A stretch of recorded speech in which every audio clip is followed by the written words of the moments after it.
ரகசிய உச்ச நேயர்கள் அனைவருக்கும் வணக்கம். நாம் தமிழர் கட்சியின் மெகா பேரணி இன்னும் சற்று நேரத்துல தொடங்க இருக்கும் சூழல்ல பல்வேறு கட்சியின் தொண்டர்களும் பெருவாரியா நாம் தமிழர் கட்சியின் பேரணியில கலந்து கொள்றதுக்காக தமிழ்நாடு முழுவதும் இருந்து திரண்டிட்டு இருக்காங்க. இது தமிழ்நாட்டு அரசியல ஒரு புதிய எழுச்சியை ஏற்படுத்துறதா இருக்கு. இது குறித்து தான் இந்த காணொலியில விரிவா பேச போறோம். வாங்க வீடியோக்குள்ள போகலாம்.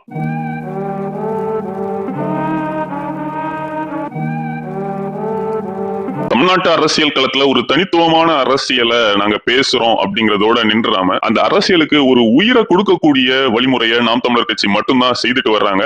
அதை மிக பிரம்மாண்டமாக நடத்தி காட்டி ஆளும் ஆட்சியாளர்களுக்கு ஒரு ஸ்ட்ராங்கான மெசேஜ் கொடுக்கறதுல நாம் தமிழர் கட்சி தான் கடந்த 4 ஆண்டுகள்ல இங்க குறிப்பிடத்தகுந்த கட்சியா இருக்கு. சொல்ல போனா 2022 நாம் தமிழர் கட்சி நடத்திய அந்த இந்திய எதிர்ப்பு பேரணி அப்படிங்கிறது சென்னையை ஸ்தம்பிக்க வச்சிருந்துச்சு. அந்த அளவுக்கு ஒட்டுமொத்த இந்தியாவும் திரும்பி பார்க்கும் வண்ணமாக பல லட்சம் பேர் அந்த பேரணியில கலந்து கொண்டிருந்தாங்க. அது நாம் தமிழர் கட்சியின் வரலாற்றுல ஒரு மிக முக்கியத்துவம் வாய்ந்த விடயமா பார்க்கப்பட்டுச்சு. அதே போல இன்றைய தினம் நாம் தமிழர் கட்சி ரொம்ப முக்கியமா தமிழ்நாட்டின் தற்போதைய தேவையான ஒரு விடயத்தை ஓடிட்டு காட்டி அதற்கான ஒரு தொடர் முழக்கத்தை வைத்தது மட்டும் இல்லாம இப்போ அதை ஒரு பேரணி வடிவாகவும் ஆர்ப்பாட்டம் வடிவாகவும் பொதுக்கூட்டம் வடிவாகவும் இன்றைய தினம் செய்து காட்ட போறாங்க. அதற்கான அறிவிப்பை நாம் தமிழர் கட்சி கடந்த 1 மாத காலமாகவே மிகப்பெரிய அளவு தமிழ்நாடு முழுவதும் விடுத்துட்டு இருந்தாங்க. அதுலயும் நாம் தமிழர் கட்சியின் தலைமை ஒருங்கிணைப்பாளர் சீமான் அவர்கள் இந்த விடயத்தை ரொம்ப சீரியஸா எடுத்து இதுல நாம் தமிழர் தம்பிகள் இந்த மாதிரி உழைக்கணும், இதுல மக்களை நம்ம எப்படி திரட்டணும் அப்படின்ட்டு பல்வேறு விதமான ஆலோசனைகள் கொடுத்தது மட்டும் இல்லாம தொடர்ந்து காணொலிகளையும் அவர் போட்டுட்டே இருந்தாரு. அதுவும் தமிழ்நாடு மக்களிடையே மிகப்பெரிய ஒரு எழுச்சியை ஏற்படுத்தி இருந்துச்சு. அதன் காரணமாகவே இன்றைய தினம் நாம் தமிழர் கட்சியினர் காலையிலேயே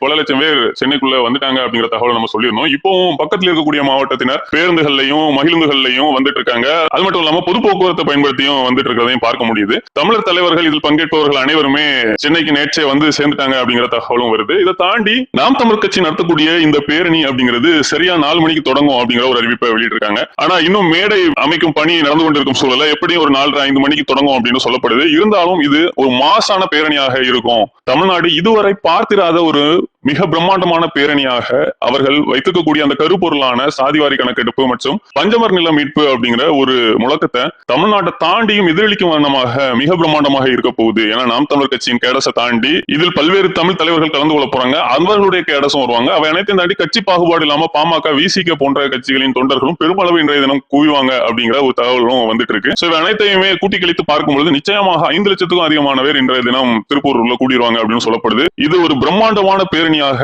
ஒட்டுமொத்த இந்தியாவை திரும்பி பார்க்கக்கூடிய வகையில இருக்கும் அப்படின்ட்டு அங்கிருந்து சொல்லக்கூடியவர்கள் சொல்றாங்க. அந்த அளவுக்கு ஒரு பிரம்மாண்ட மேடையுமே நாம் தமிழர் கட்சியினர் தயார் செய்துட்டு வராங்க.